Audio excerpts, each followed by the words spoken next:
The scent of freshly brewed coffee and the musty pages of old books blended in the air, wrapping around the cafe like a familiar warmth. It was the kind of place where people came to disappear into their thoughts, writers hammering away at their keyboards, students drowning in textbooks, elderly couples sharing quiet moments over espresso. It wasn't extravagant, just comfortable, exactly the kind of spot Rihanna found herself drawn to when she needed to escape. No security, no flashing cameras, no entourage. Just her, a secluded corner, and a notebook that had remained untouched for far too long. She had barely taken her first sip of cappuccino when a sharp voice sliced through the soft hum of conversation.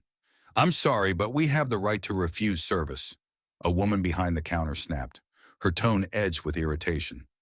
Rihanna didn't react at first, assuming it was just another impatient customer dispute.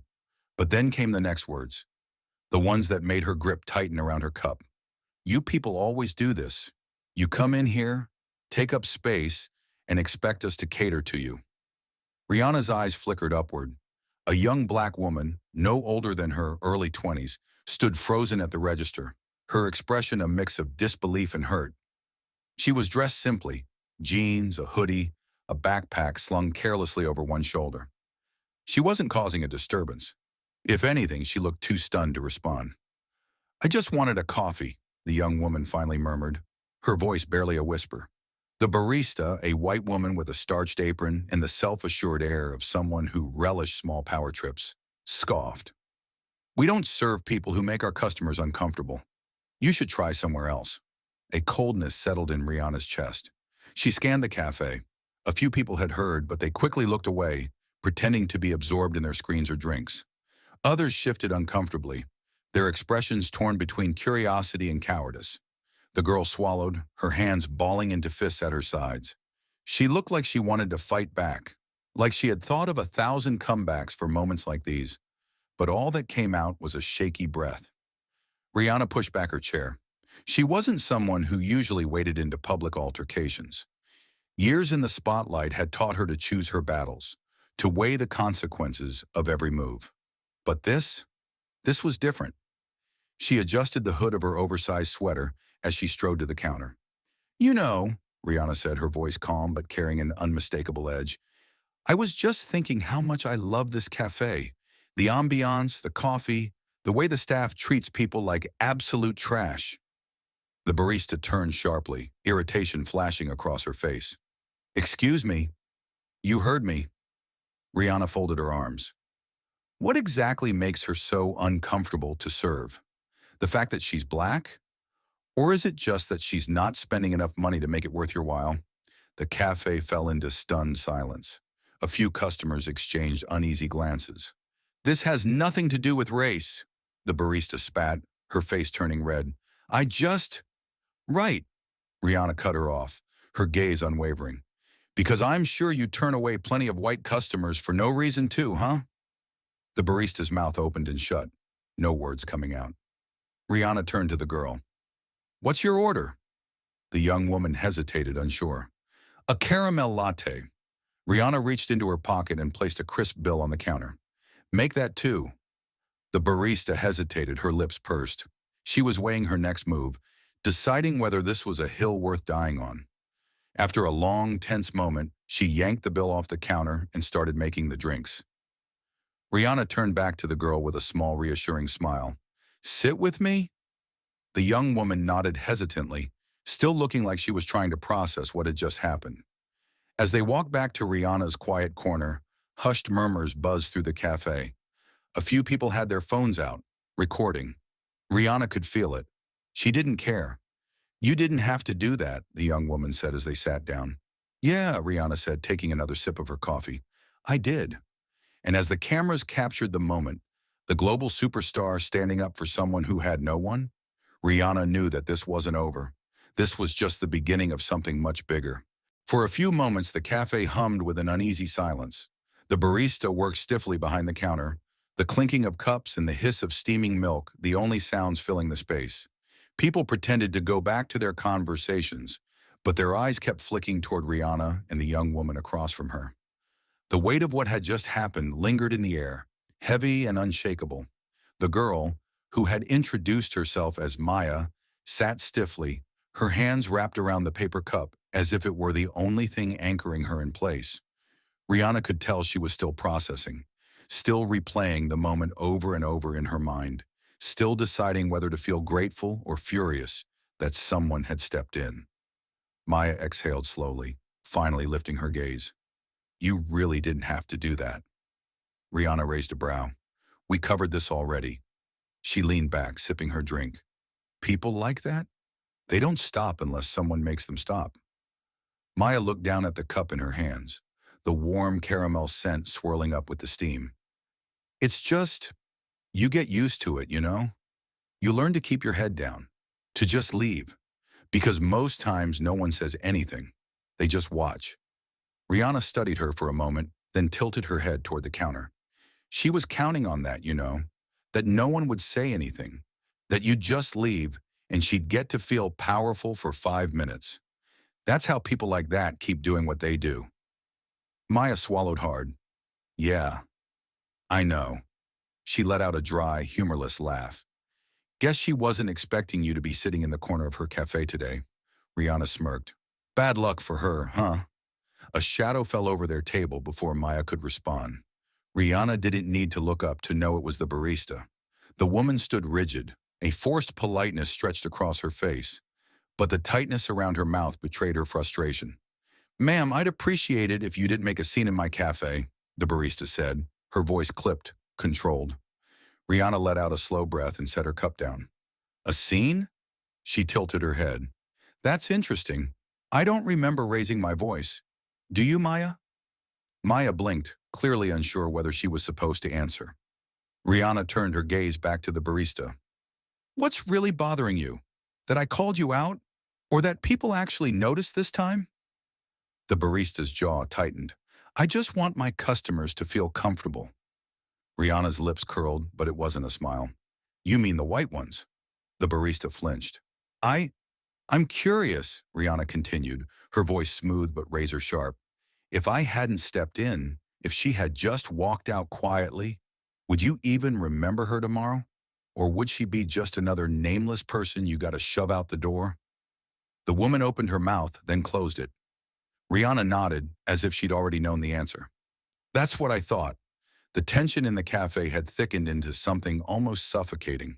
Customers were still pretending not to listen, but their shoulders were stiff, their hands frozen over their coffee cups. The weight of the moment pressed down on everyone. Then a voice from across the cafe broke the silence. That was disgusting to watch. A middle-aged man dressed in a crisp suit and expensive watch had turned in his chair to face the barista. His expression was hard, his eyes burning with something sharp and unforgiving. You should be ashamed of yourself. And just like that, the dam broke. I saw the whole thing, a woman near the window added, shaking her head. It was racist, plain and simple. A younger guy near the bookshelf scoffed. I come here every morning, and I've seen you be rude before. But this? Wow. Maya sat frozen, her wide eyes darting around the cafe, as people, white people, started speaking up. It was as if Rihanna's presence had given them permission to acknowledge what they'd all just seen, to finally confront something they normally ignored. The barista's face turned bright red. I don't have to stand here and be insulted. No, Rihanna cut in smoothly. But she did. She gestured to Maya.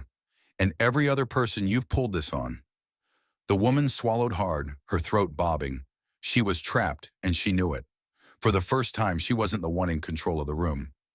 Then a quiet voice came from behind the counter. I think you should go home, Denise. Everyone turned. Another employee, a younger woman in a green apron, was standing near the espresso machine, her expression unreadable. I can handle the rest of the shift. Denise, the barista stiffened. Excuse me? The girl shrugged. I mean, I'd rather not work with someone who treats customers like garbage. And from the looks of it, neither would most of the people in this room. Denise turned, scanning the cafe, searching for support. But the only thing she found was cold, expectant silence. She yanked off her apron with stiff fingers. This is ridiculous, she muttered under her breath as she stormed toward the back room. The door slammed shut behind her. For a moment, no one moved. Then slowly, the younger employee exhaled and turned back toward the counter. "I'm sorry about that," she said, glancing at Maya. "Your coffee's on the house." Maya hesitated, still in disbelief, but she nodded. "Thanks." Rihanna smirked, shaking her head as she leaned back in her chair. "Now that is how you handle things." Maya let out a breath, finally allowing herself a small smile. But Rihanna knew this wasn't over, because by the time she checked her phone, the notifications were already piling up. Someone had posted the video, and it was spreading fast. By the time Rihanna left the cafe, the internet had already taken over. The video, grainy, shaky, but unmistakably powerful, was everywhere. It had started as a single post, just a quick clip of the confrontation, but within an hour it was trending. Rihanna speaks out. Chuck no more silence. Dr. Racism exposed. The hashtags multiplied by the second. News outlets had picked up the footage. Fans were dissecting every word, and thousands of people flooded the cafe's online reviews with furious comments. Rihanna kept her phone in her pocket, ignoring the buzzing notifications. She had been in the public eye long enough to know that this wasn't just a moment. It was about to become a movement, and movements had consequences. Maya walked beside her, hands shoved into her hoodie pockets, still looking dazed. "I don't even know what to say," she admitted. This never happens." Rihanna glanced at her. "What do you mean?" Maya huffed out a laugh, shaking her head. "I mean, people see this kind of thing every day, but they don't stop it. They pretend they didn't hear it, didn't see it." A fresh tweet, straight from Rihanna's own account, already gaining thousands of likes within seconds. Racism isn't just in the big headlines. It's in everyday places, like your local coffee shop. Today I saw it firsthand, and I'm not letting it slide. We need to talk about this. We need to do better. Let's get to work. Maya's eyes widened. "Oh, so you're really about to blow this up?" Rihanna grinned. "Oh, sweetheart, I am the explosion." The internet didn't just react, it erupted. Within hours, news channels were dissecting every second of the cafe confrontation. Activists, celebrities, and everyday people jumped into the conversation, sharing their own experiences, amplifying the call for change. The cafe was forced to shut down its social media pages after being flooded with backlash. Some defended the barista, claiming it was a misunderstanding. Others argued that this was just another example of the everyday racism that too many people ignored. But Rihanna wasn't interested in internet debates. She had seen viral moments come and go, swallowed up by the next big controversy. If this was going to matter, it had to be more than just a trending hashtag. That's why the next morning, she was standing in front of the cafe again. Only this time, she wasn't alone. A crowd had gathered, holding signs, wearing shirts that read, "We belong here," "No more silence," and "Coffee shouldn't come with racism." News cameras lined the sidewalk, reporters jostling for position. Maya stood beside Rihanna, still looking a little overwhelmed, but stronger now, more certain. "This isn't just about what happened yesterday," Rihanna said, her voice clear and steady. "It's about what happens every day in places just like this, all over the world. It's about how silence lets this keep happening. Well, we're done being silent." The crowd erupted in applause. Someone from the back shouted, "So what do we do now?" Rihanna smiled, lifting a hand. "We do what we always do. We show up, we speak out, and we build something better." And with that, she announced the launch of a new initiative, one that would provide funding for Black-owned cafes, restaurants, and small businesses, creating safe spaces where no one would ever have to wonder if they belonged. Maya turned to her, eyes wide. "You planned all this overnight?" Rihanna smirked. "Nah, I've been planning this for years. Yesterday just reminded me why it can't wait any longer." As the rally continued, the cafe's owners released a public statement, firing the barista and promising diversity training. Some people would call that justice, but Rihanna knew better. Justice wasn't one person losing their job. Justice was making sure Maya and every other Black woman never had to live that moment again. As the cameras flashed and the chants filled the air, Rihanna took a deep breath. This wasn't just a moment anymore. It was a movement, and it was only just beginning.